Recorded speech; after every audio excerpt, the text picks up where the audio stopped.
Good morning.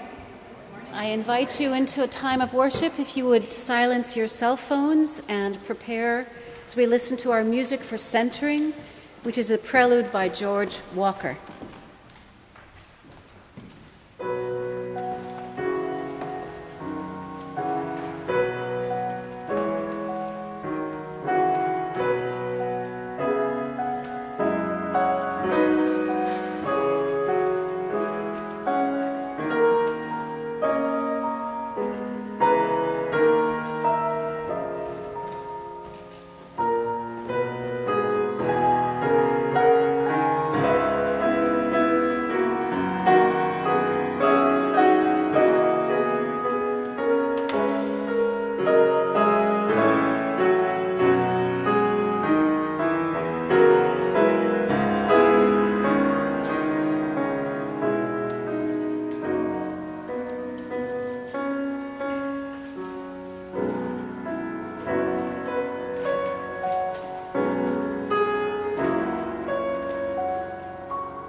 Good morning, and welcome to First Parish in Lexington.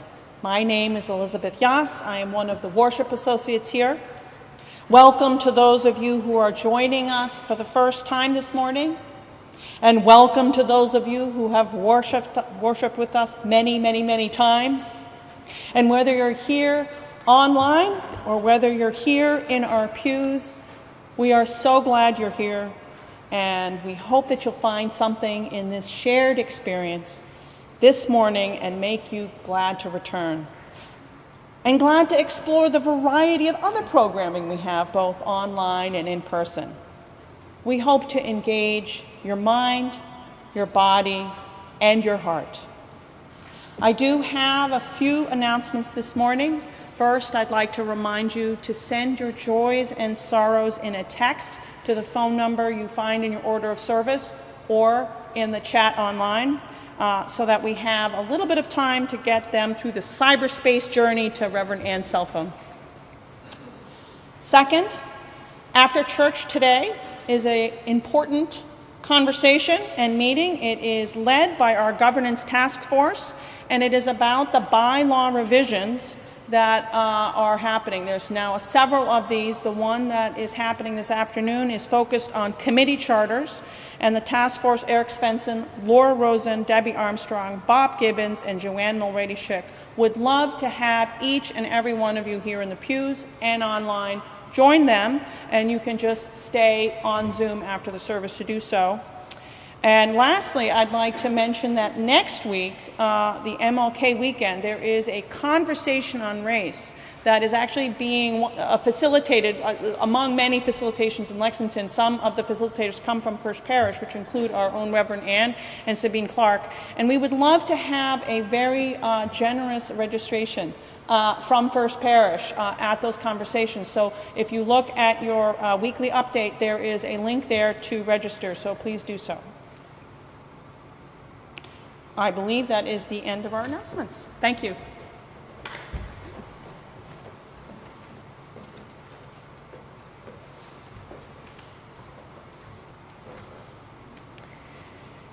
What is beloved community?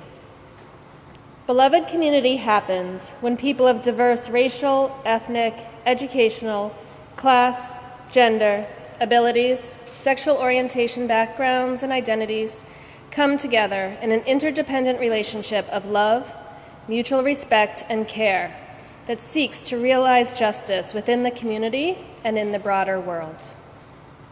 With the 8th principle, we have committed to build beloved community by actions that accountably dismantle racism and other forms of oppressions in ourselves and in our institutions. We all know this is a constantly evolving process. As individuals and as a congregation, we need to continuously do intentional and thoughtful work to promote the kind of community we wish to be. Today's service will engage us in learning and activities that we hope will foster our growing awareness about injustices in the larger community that threaten our democracy.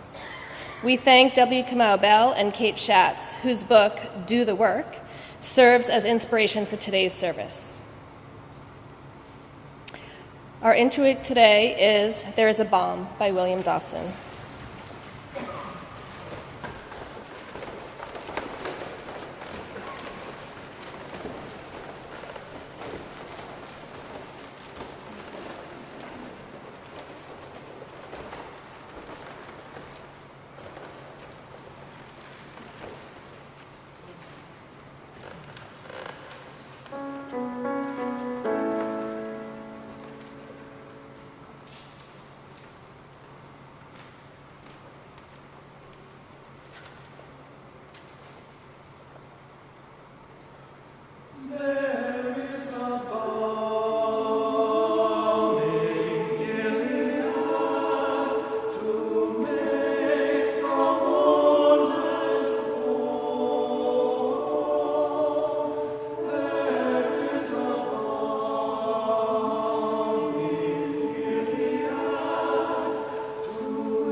Our call to worship this morning is by my colleague, the Reverend Christian Schmidt. Let us wake up, not just from the Sunday morning exhaustion, from the wish for a few more drowsy moments in bed. Let us wake up to this world we live in, its beauty and its wonder, and also to its tragedy and pain. We must wake up to this reality that not all in our world have what we do, however much or little that is. We must wake up to the idea that our wholeness, our lives, are only as complete as the lives of those around us, of those we are inextricably tied to in a great web of mutuality, of which all of us are a part. We must stay woke, in the words of our friends and colleagues involved in the Black Lives Matter movement, working every day for racial justice in our country. Let us wake up. Let us stay awake. Let us stay woke. And now, in this time and place, let us worship together.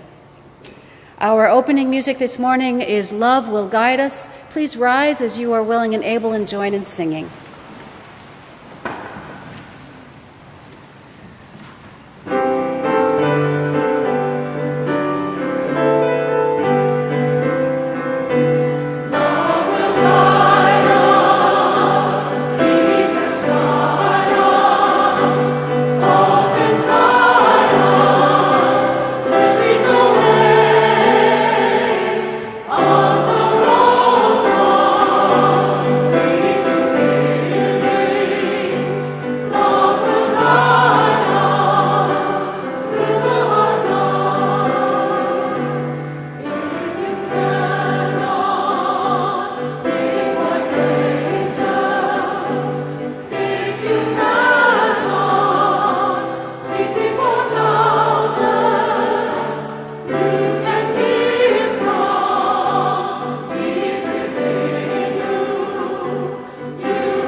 And now I'd like to invite Brian Herrick, a board member, to help light the chalice. Our chalice lighting this morning is by Kaya Kali Border, and it's called Come Gather Light to Build. Come together again, gather in love, light the fire of hope, build the foundation. Commit together again, gather in truth. Light the fire of freedom, build the entryways. Continue together again, gather in community, light the fire of future, build the shelter. And now please join me in the affirmation of faith. Love is the doctrine of this church. The quest for truth is its sacrament, and service is its prayer. This is our great covenant, to dwell together in peace, to seek the truth in love, to help one another, to the end that all souls shall grow into harmony with the divine. You may be seated.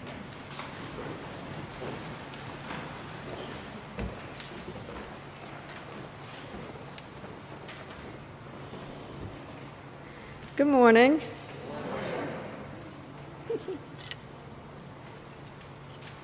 I have invited my very special multi-identity ER plush bell, breathing bunny, respectful rabbit, and helpful hare, and my beloved thoughtful turtle, who you've met before, to join me in sharing excerpts from Not My Idea, a book about whiteness by Anastasia Higginbottom. When grown-ups try to hide scary things from kids, oh no, not again. What, Mom, what, not again? It's usually because they're scared too. They want to bury the truth. You don't need to worry about this. You're safe. Understand? I wonder if you can remember a time when parents, loved ones, and or even ourselves were scared to talk, hiding our scary thoughts from others. When we are scared and afraid, Breathing Bunny reminds us to take deep, healing breaths. Science tells us that even just 3 deep breaths. I invite you to actually do it while you're listening to me if you want. 3 deep breaths can help us feel calm and help activate our thinking minds to figure out what we need to do so that we can take good care of ourselves and be brave enough to follow our values. Deep down, we all know color matters. Skin color makes a difference in how the world sees you and how you see the world. In stores, in cars, on sidewalks, at school, your skin color affects the most ordinary daily experiences, including which neighborhoods welcome you. It makes a difference in how much trouble seems to find you or let you be. You may get the message that racism is happening only to Black and brown people. Racism is a white person's problem, and we are all caught up in it, mostly by refusing to look at it. Oops. I lost my spot. Oh, here it is. Okay. You can face this. Understanding that truth takes courage, especially a painful truth about your own people, your own family. Even people you love may behave in ways that show they think they are the good ones. Racism was not your idea. You don't need to defend it. You can bring your curiosity to learn about it and see what is true.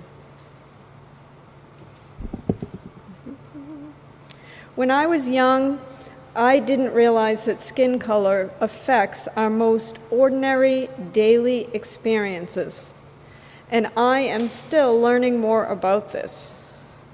Thoughtful Turtle reminds us that there are many different truths in one shared experience. Thoughtful Turtle also reminds us that we can keep learning more and more about any justice issue, such as racism. White people in America are part of a racist system and culture that gives us benefits and privileges we often don't recognize. We can all keep going deeper and deeper, exploring more and more.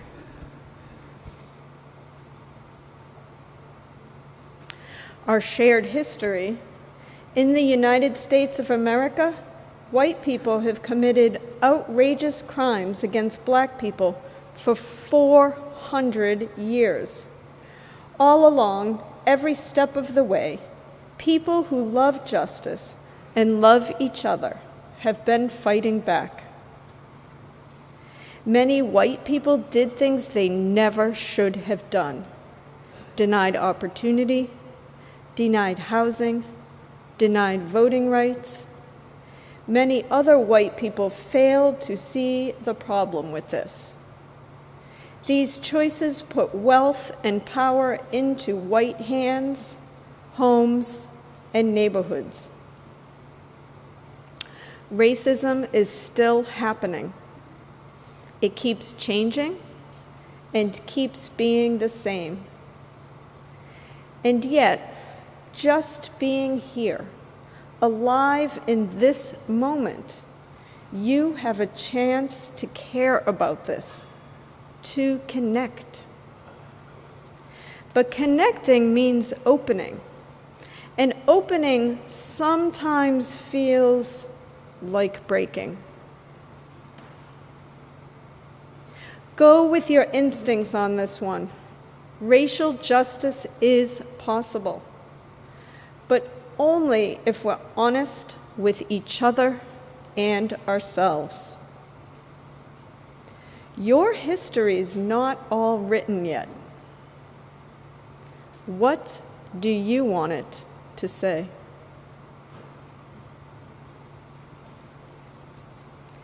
Breathing Bunny reminds you to take some deep breaths. And Respectful Rabbit reminds us that understanding many hard truths takes courage, especially when we need to speak up about the truths that we are noticing. Respectful Rabbit reminds us that we must respect ourselves and every human that we meet and or learn about as we do this important work.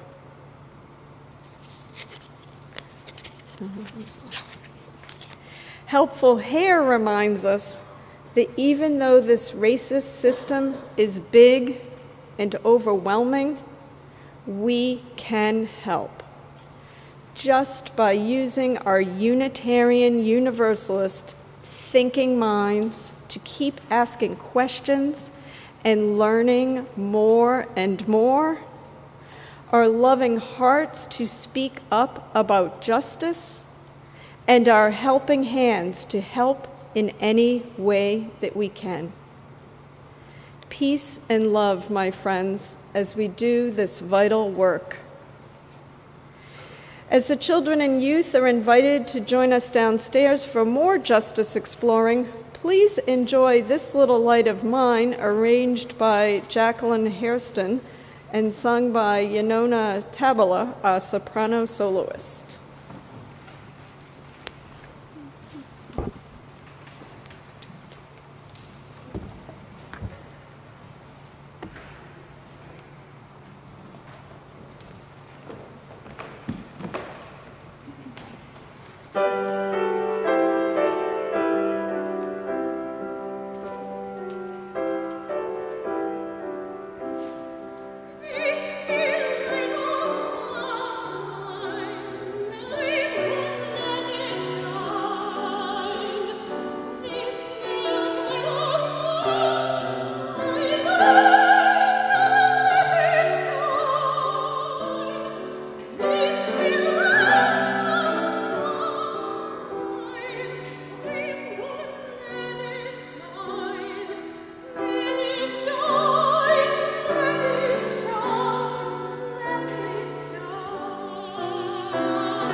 We know from history and from not so long ago this past fall that voter suppression continues to threaten our democracy as it has since our nation's founding.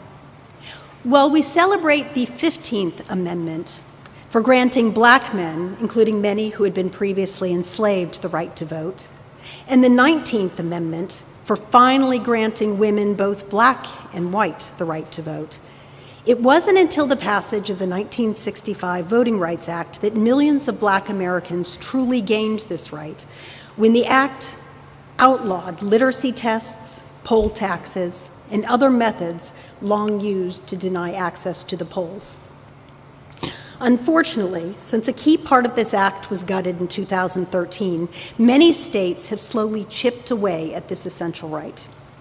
And again, we are diligently helping our brothers and sisters in many states defend the right to vote. You may be wondering why we're talking about this here, and what does it mean for us as a congregation? In our faith, we are enjoined to vote as part of our congregation's governing process. We are a self-governing faith that makes changes and moves forward by voting. This commitment to a democratic process extends to the broader community, and it is our work to prevent the erosion of these democratic ideals. We'd like you now to look at the screen and answer the questions if you can. In a moment, we'll share the answers, so just for now, just track your responses in your head. For the sake of transparency, I will tell you that I, an educated white woman, didn't know the answers to all of these questions when I tried a slightly longer list of questions in the Do the Work workbook that Katie mentioned earlier. And just to ensure everyone can see the questions or has them accessible, I'll read them now. Number 1, which of the following is a right guaranteed by the Bill of Rights? A, public education, B, employment, C, trial by jury, D, voting. 2, if a person is indicted for a crime, name 2 rights they have. No multiple choice on this one. 3, when the Constitution was approved by the original colonies, how many states had to ratify it in order for it to be in effect? And 4, what words are required by law to be on all coins and paper currency of the United States? So do you all have your answers in your head? Okay, so let's look at the answers then. So which is a right guaranteed by the Bill of Rights? It's C, trial by jury. 2 rights that a person has if indicted by a crime, and remember, you have to have answered at least 2 of these. Immediate presentation of charges or habeas corpus, a lawyer, or speedy trial. How many colonies had to ratify the Constitution for it to be in effect? The answer is 8. And finally, the words that are required on all U.S. currency are "In God we trust." So you might wonder about the wording of some of these questions or even disagree with some of the answers. But these are the exact questions and answers that appeared on the state of Alabama's 1965 68 question literacy test.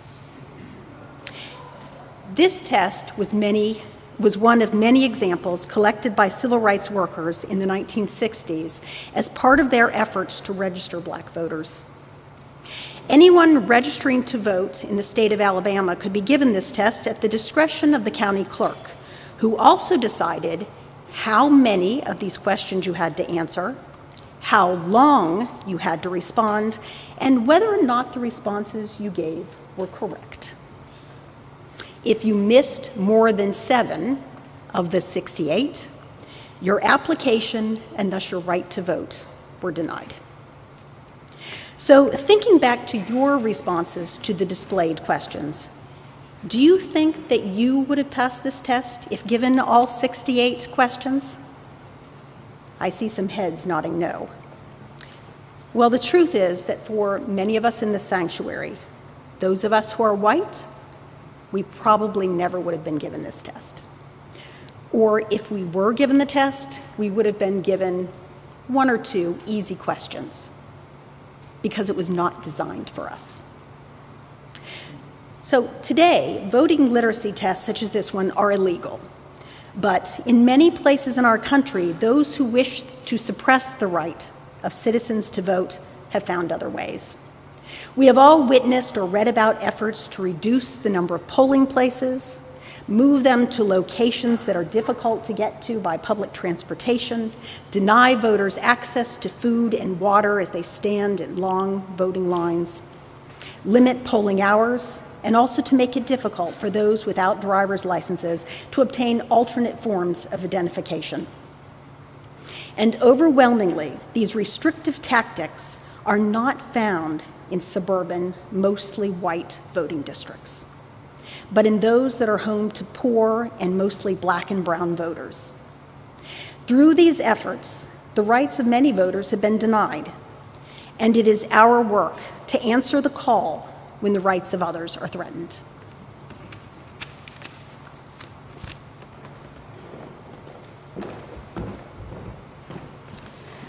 I want to thank the members of the racial justice team who have put this wonderful service together. As we were working on this back in December, they reminded me of a story that I shared with them about my going to help with voter registration and keep voter defense back in November. I worked with a group called the Election Defenders Safety Squad, and this was sponsored by the Working Families Party and funded in part by the Movement for Black Lives. So I underwent training with several courageous and idealistic young people of color who were experienced in this work and willing to do the work of shaping their own future, even in the face of danger. So as I prepared, they gave me a list of safety items to watch for, so I want to share those with you. First, while traveling and on assignment, please refrain from posting anything on your personal social media channels that describes that you're doing election defense work or reveals your location. We want you to document the experience, anything related to voter interference that should be documented in photo and video and sent to your dispatcher immediately. Success stories like first-time voters, community members refusing to back down to intimidators, and joy at the polls should be documented and shared via the reporting form, but refrain from posting anything of them on your personal channels. So there's this sense of personal danger by putting things on your own social media. Then once you're at your polling location, number one, be aware of your surroundings, practice situational awareness. Don't look only for threats, for you will only see them. But do make sure you're not being followed or photographed. 2, always roll with a buddy. 3, breathe, observe, orient, decide, act. Consider the implications of getting involved in a potentially dangerous situation. And lastly, have a goal. Some goals might include preventing an agitator from getting too close to voters, comforting distressed voters in the presence of armed intimidators, diffusing a verbal altercation, keeping people online to vote, assessing a situation, documenting voting misconduct, police interference, militia activity, etc. Well, I was doing okay with this, gradually realizing that the world in which I grew up in was much safer and quieter than this world being described to me. This world was fraught with dangers I had never perceived. But this next set of instructions made me understand how different my world had been and how much fear people of color live with when they agree to do this important activism. The first instruction was an eye-opener. Use a rental car so that your home address is not exposed. Okay, I thought I'll keep a low profile and nobody will trace my personal information through my own license plate. No problem. But it was the second bullet point that really made an impression. Write our attorney's number on your body with a Sharpie in case you get arrested. Wow. Oh boy. And then here's the last item on the list of what to bring, which made me wonder if I was actually strong enough to go through with this. Bring water in a bottle with a squirt top for flushing the eyes in case of chemical weapons. Now, I didn't tell you all this before I went, and I'm going to say I didn't tell my husband at home because I didn't want him panicking while I was away. But I realized that I was working with very brave warriors who are willing to find the joy of working together, wearing our swag, in the midst of the fearful truth of their life. It was an honor to learn from them. I was grateful that I was not placed in danger personally, but I know that many of them have been. We cannot take for granted the power of being able to vote. When we celebrate the successful voting of this past election, do not underestimate the power of these young activists and be grateful for their courage. Thank you.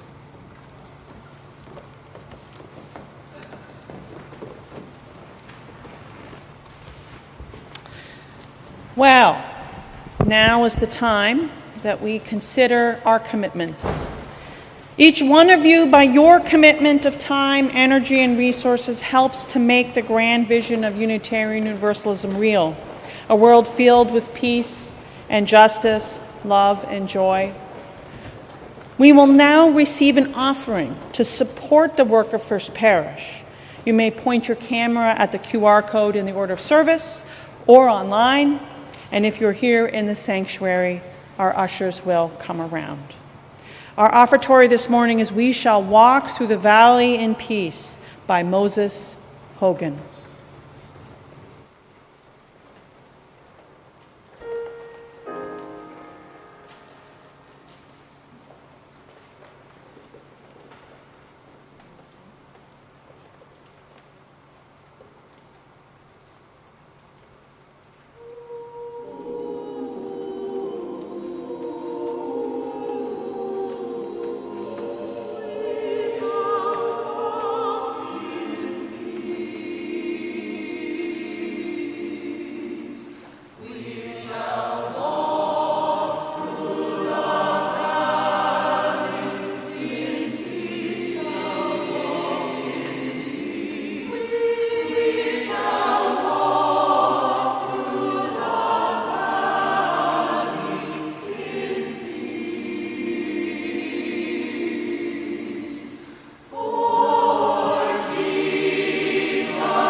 Many of us were taught that this country works as a meritocracy, allowing those who work hard and strive for a better life to achieve their dreams. In fact, early settlers came to this country sold on that promise. When we examine our legislative history more closely, however, we learn that white colonial landowners and politicians devised racial categories and segregationist laws in order to consolidate wealth and power, suppress interracial worker solidarity, and maintain a subservient black labor class. Let's take a look at some of the significant moments in this history now, represented here in a human timeline. 1607, Jamestown. Jamestown is the first permanent English settlement in the New World. Well, to the people who already lived here, it wasn't new. To make money, they planted crops, but they needed people to work the fields. The colonists were not able to force the local indigenous people to do it because they often fought back. So the colonists brought poor people from England who would work as indentured servants. The deal was that they got to be free when their work contracts expired. 1619, 20 Africans brought to Jamestown. This was the beginning of the institution of enslavement on this land. 20 men had been kidnapped from Africa and were sold to the colonists as part of the inhumane transatlantic slave trade. At first, they were also considered indentured servants. Then, more people were stolen from Africa, the Caribbean, and South America, and sold into bondage to work the land that the colonists had stolen from the people who lived here when they showed up. This ultimately led to the enslavement of millions of Africans. 1676, Bacon's Rebellion. Angry servants of European and African descent banded together in Virginia. Led by Englishman Nathaniel Bacon, they blamed their troubles on local indigenous nations and the rich colonial elite. They attacked indigenous people and they marched on Jamestown. The multi-race mob set Jamestown on fire. It was eventually put down by the British Army, but it terrified the ruling class. It showed that the working class had the potential to untie and overthrow the colonies. The solution was to divide and conquer on what they didn't have in common, their skin color. They created even more laws to make everything worse for people of African descent and put European servants above black servants. Black servants became permanently enslaved. Many scholars consider this the beginning of the ruling class, using skin color to create hierarchy among people.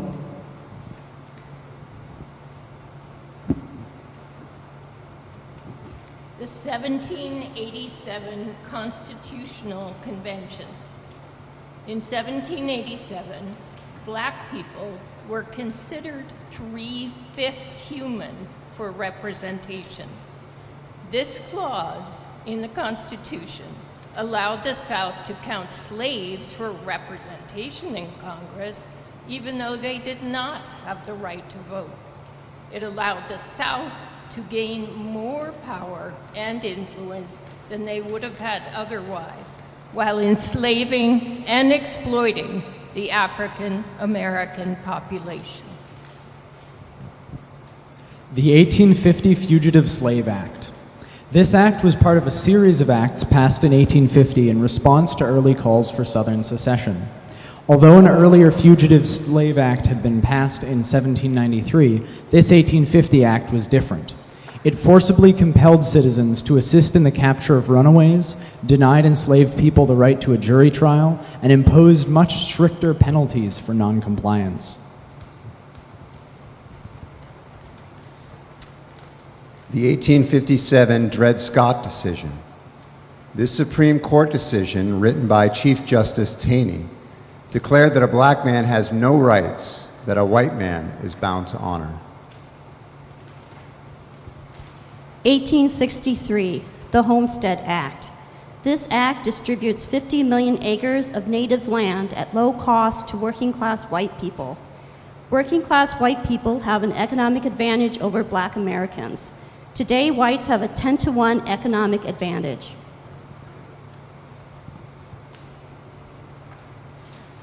1865 to 66 Jim Crow and Black Codes laws. Passed by state governments, Jim Crow laws and black codes limited the freedom and rights of African Americans. Sharecropping and low wages ensured the availability of a cheap labor force after slavery. Strict segregation laws were enforced. In spite of Reconstruction acts of this time, voting rights for black Americans continued to be denied. 1990 Crime Bill. War on crime, war on drugs, 3 strikes you are out sentences. Black and brown men are incarcerated well beyond their population, losing their citizenship rights. It is estimated that black voting strength has been reduced 10% because black men have lost their right to vote. The United States has the largest prison population in the world per capita. The 2013 Supreme Court decision on voting rights. In June 2013, the Supreme Court overturned a section of the 1965 Voting Rights Act, removing federal oversight and thus allowing state jurisdictions to make changes in voting procedures, such as devising arcane voter ID requirements, ballot restrictions, and restrictions on early voting are implemented in many states. This has led to people being purged from voter rolls. Polling places in black, brown, and Native communities are reduced and often closed. Of note is that jurisdictions with a history of using a test or device to determine eligibility for voting have been eager to adopt suppression tactics. So note the date of the most recent legal action by the Supreme Court and consider the even more recent tactics that I mentioned previously. These oppressions continue today.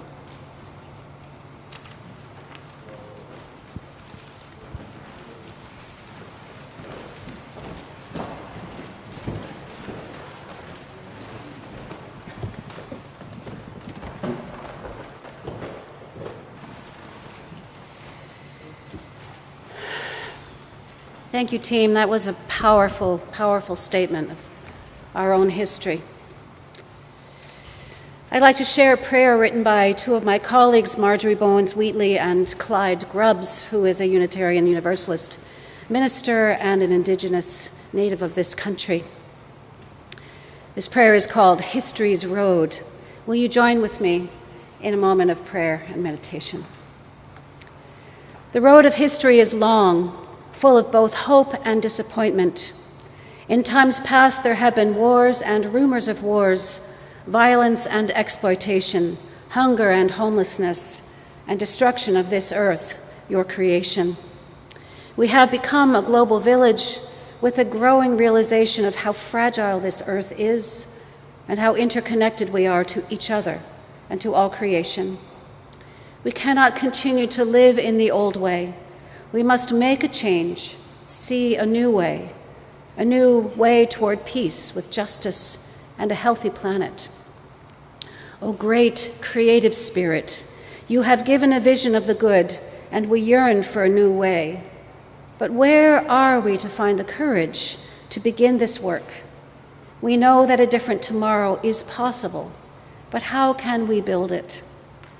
We think of the prophets, women and men, who voiced unpopular opinions, who made personal sacrifices, and sometimes lost their lives for the sake of justice. We think of Isaiah, who called out to let those who are held in captivity go free, to give solace to the poor and homeless. Let us be inspired by all who work to overcome misery, poverty, and exploitation. We think of Harriet Tubman, who called out to people of goodwill to join her on an underground railroad to lift dehumanized people from the bondage of slavery to the promise of freedom, even when it meant challenging unjust laws. Let us be inspired by those who are outlaws for freedom. We think of Gandhi, whose belief in soul force, the witness to love's truth, helped to overthrow the oppression of an empire and gave witness to the way of nonviolent action. Let us be inspired to become witnesses for peace. We think of Chief Seattle, who reminded us that we belong to the earth, not the earth to us. Let us be inspired by all those who work for the healing of creation, of Mother Earth and all her creatures. Who are the prophets who inspire you? They may be well known or known only to you, offering personal inspiration, courage, and hope. May they join a great cloud of witnesses to a new way of life, the way of peace and justice, the way of justice lived according to the way of peace in the beloved community. So may it be. Amen.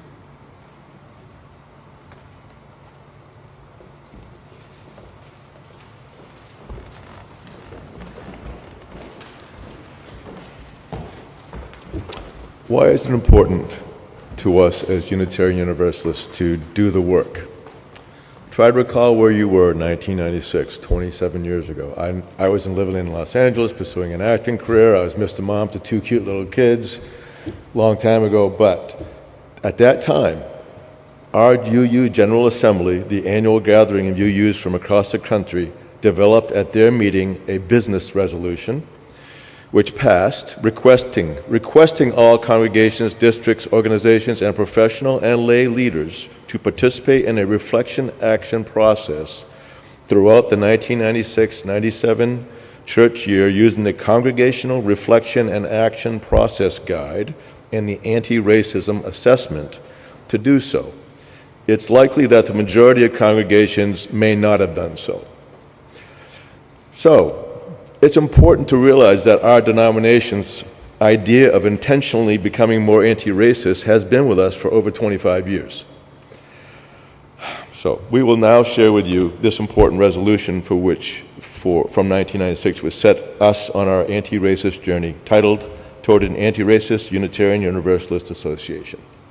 Whereas the 1996 General Assembly resolved that all congregations, districts, organizations, and professional and lay leaders participate in a reflection action process throughout the 1996-97 church year using the Congregational Reflection and Action Process Guide and the Anti-Racism Assessment. Our Unitarian Universalist principles call us to affirm and promote justice, equity, and compassion in human relations, and the goal of world community. Our history as Unitarian Universalists includes evidence of both great commitment and individual achievements in the struggle for racial justice, as well as the failure of our Unitarian Universalist institutions to respond fully to the call for justice. Racism and its effects, including economic injustice, are embedded in all social institutions, as well as in ourselves, and will not be eradicated without deliberate engagement in analysis and action. Because of the impact of racism on all people and the interconnection among oppressions, we realize we need to make an institutional commitment to end racism. The social, economic, and ecological health of our planet is imperiled by the deepening divisions in our world caused by inequitable and unjust distribution of power and resources. We are called yet again by our commitment to faith and action to pursue this anti-racist multicultural initiative in the spirit of justice, compassion, and community.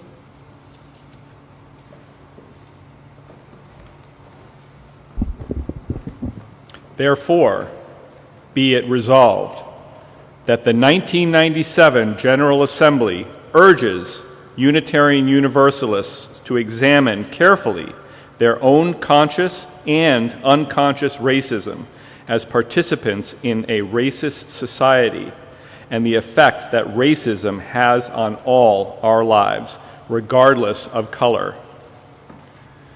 The General Assembly urges the Unitarian Universalist Association, its congregations, and community organizations to develop an ongoing process for the comprehensive institutionalization of anti-racism and multiculturalism, understanding that whether or not a group becomes multi-racist, there is always the opportunity to become anti-racist. Early steps toward anti-racism might include using curricula such as Journey Toward Wholeness for all age groups, forming racial justice committees, and conducting anti-racism workshops. The General Assembly urges all Unitarian Universalist leaders, including ministers, religious educators, leaders of associate and affiliate organizations, governing boards, Unitarian Universalist Association staff, theological schools, and future General Assemblies to engage in ongoing anti-racism training to examine basic assumptions, structures, and functions, and in response to what is learned, to develop action plans.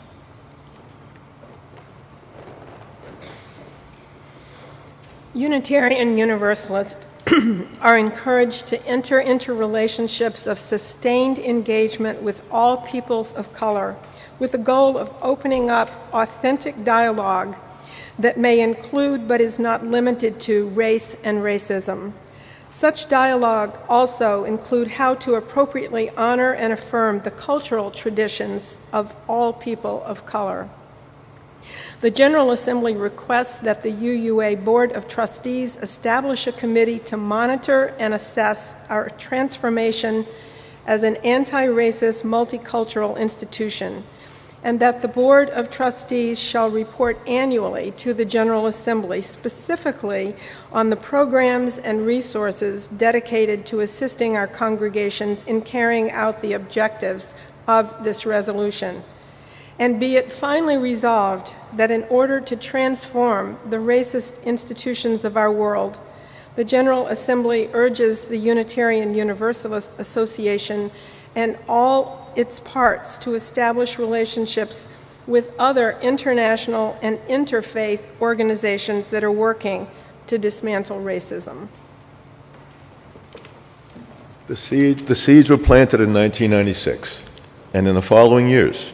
Then, importantly, in 2021, when our congregation voted to adopt the eighth principle, we committed to journeying towards spiritual wholeness by working to build a diverse, multicultural, beloved community by our actions that accountably dismantle racism and other oppressions in ourselves and our institutions. Still, we have found ourselves overwhelmed at times asking, what can we do? Well, this service kicks off 3 monthly after-church activities beginning January 29th for us to continue to do the work.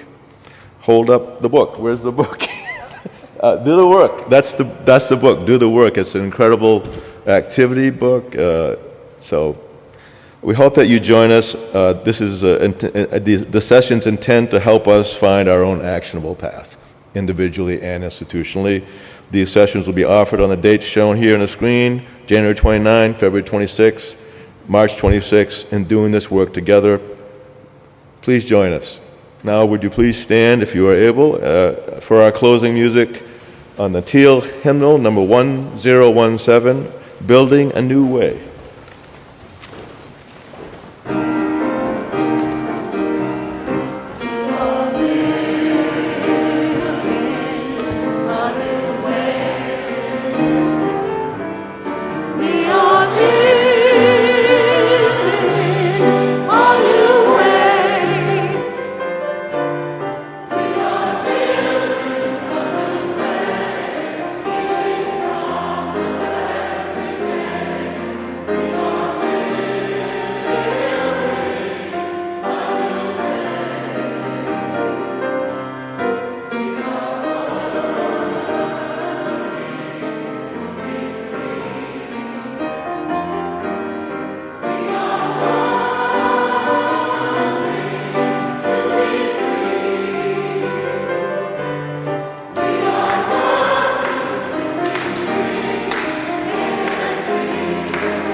My friends, we are building a new way, a way of peace, a way of justice.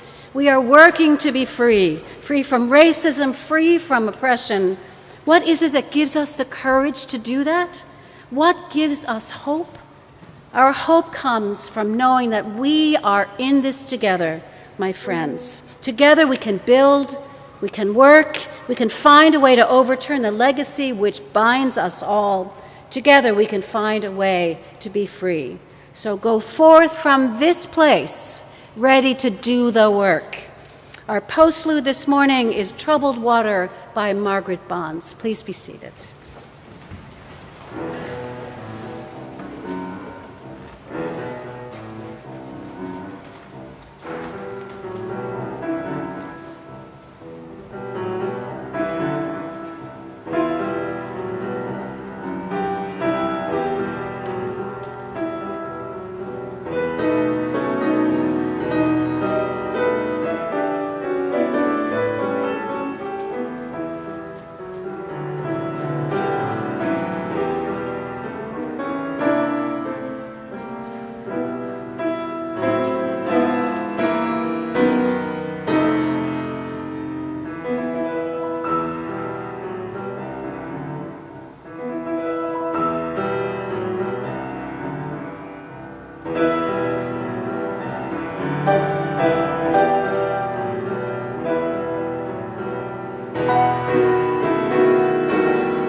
Thank you. Well, we have reached the end of our worship service today, but not the end of our time to engage with each other, because after this very service, both here in the sanctuary and online, you have an opportunity to participate in the foundation of our community, which is, of course, the changes to our bylaws. So please grab a cup of coffee, whether you're online or in the building, and come back to the sanctuary and hear about how the bylaws were going to be changed using charters. Thank you. Oh, there'll be a 10 minutes to get your coffee.